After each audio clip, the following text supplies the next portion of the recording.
of a post / the name of the post. Now it's important to note that this only applies to posts. However, I think these things here are pages, but I'll get to that in a second. What we'll do is just make sure you update that and then save changes. Now go into any one of your pages. So go to pages and all pages. Let's take the projects page, for example. Click on that.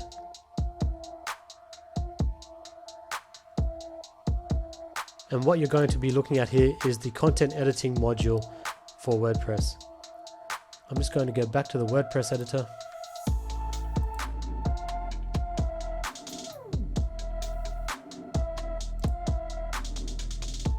The settings tab over here. And as you can see, the URL for this particular page has actually changed. It's now projects.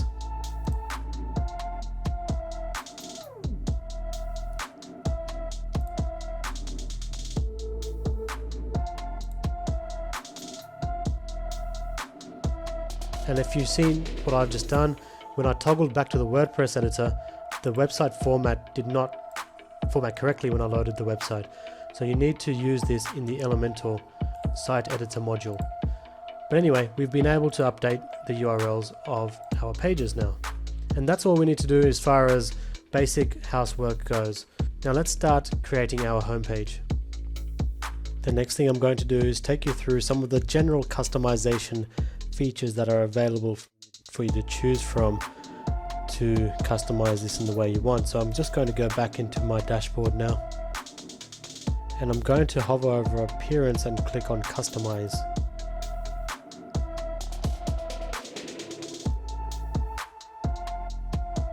If we start at layout and I click on that and then go to header and site identity, here you'll be able to add a logo of your choice. If you've already got a logo created or made on your computer, you can upload that right here and it will appear over here that's specified for the logo.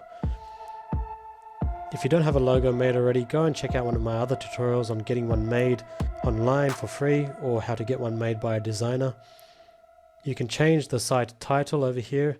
We previously changed it to make a website, so you can change it in the method I showed you before. You can change it by going over here. And your tagline can be something about your business, something that's interesting that would make people click.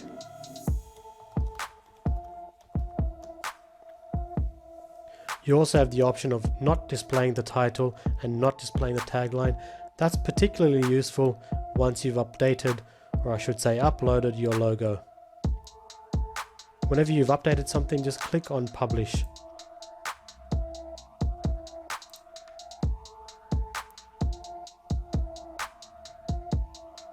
Just going to go back to customize. I just lost my spot there.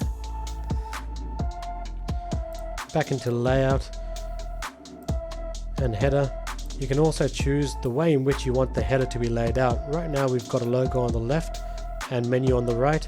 You can also have logo in the center like that, or that way around. Or you can disable the menu completely. The last item in the menu, at the moment it's set to a button, and that's this thing here. You've got the option of not showing that or choosing something else, and also the option of changing that text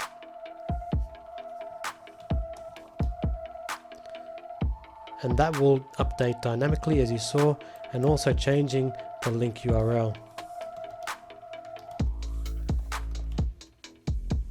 You can also customize the style of the button and do a few other things that you can have a look at in your own time. So I'll publish that. And just click the back arrow when you want to go back to your customization options. You can also choose a transparent header if you would like to do that. What else can I show you in terms of general customization?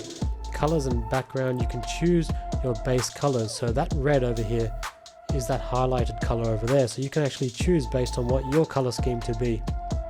And if you're in doubt about the color scheme, just go and Google something like famous brands color palette, and you'll be able to see the colors that some famous brands around the world use, to get some ideas, of course. You can also choose a background color. You can choose from any color that you want here, and that color can also have a level of transparency to it if that's what you're after. But I'm going to clear that once it's updated.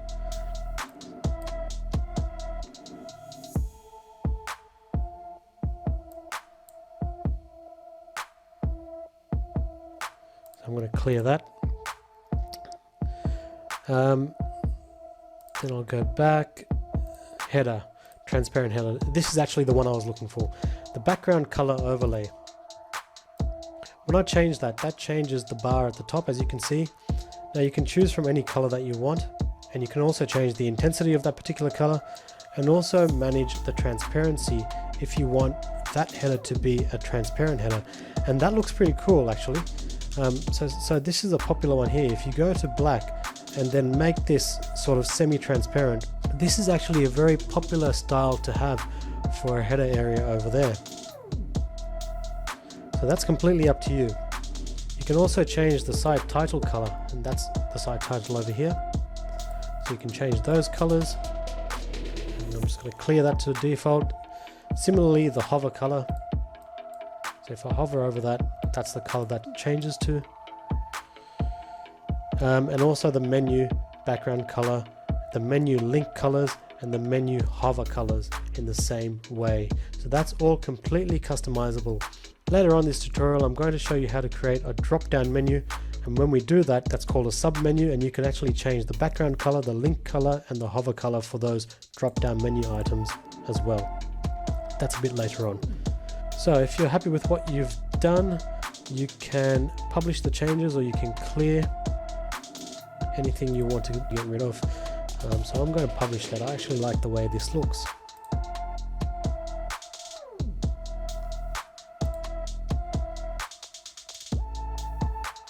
Similarly, you can do a few color selections for the footer, and the footer is the thing down here. Footer, feet, down at the bottom. That's what that is there. You can also change the typography, which is the font style, the font size, line height, and other stuff like that to make it more personal to whatever your theme is for your website or the business that you have. And you can also Google some popular themes for your industry to get some ideas around that. You can change font style and sizes just like that.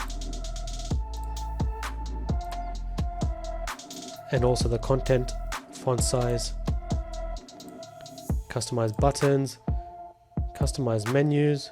I'll get into that later, and other homepage settings, but you won't need to change any of that because right now we've got the homepage set to home, which is done by default, so that's all fine. But I hope that gives you some sort of an idea of the kinds of things that you're able to customize.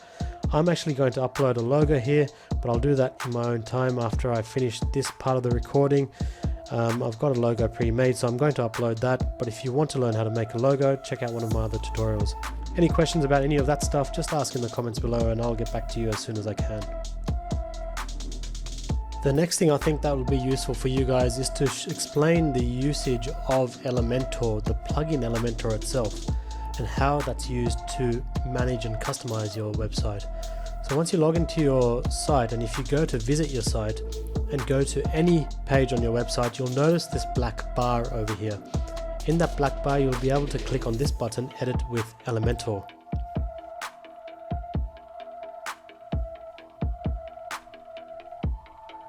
Now let me explain a little about this area over here so you understand what the various features are and how you go about editing all of this stuff. So if you click on a module and then click on these dots over here, it allows you to edit that particular section.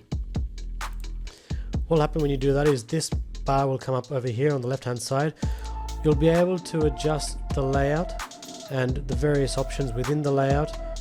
You'll also be able to adapt the style. For example, this is the image over there. You'll be able to select from a gradient, an image, or a background of video. You can also select the position of text, stuff like that. The advanced tab is not one you'll use too often unless you want to increase or decrease the padding, and that is the space in between items.